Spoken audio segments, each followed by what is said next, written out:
Good day, everyone. For today, I will be discussing the types of figure of speech. Number 1. Metaphor. Metaphor. A figure of speech that compares two things that are not alike by using a word or phrase to describe them in a way that's not literal. Number 2. Simile. Simile. A simile is a figure of speech that compares two things using the word like or as. 3. Hyperbole. Hyperbole. It involves an exaggerated statement or claim that is not meant to be taken literally. Number 4.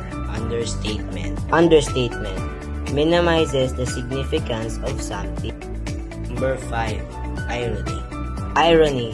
Irony is when the opposite of what is expected happens, often creating surprise or humor. It can also mean saying something but implying the opposite, usually to be witty or sarcastic. Those are the types of figure of speech. Thank you for listening to my presentation.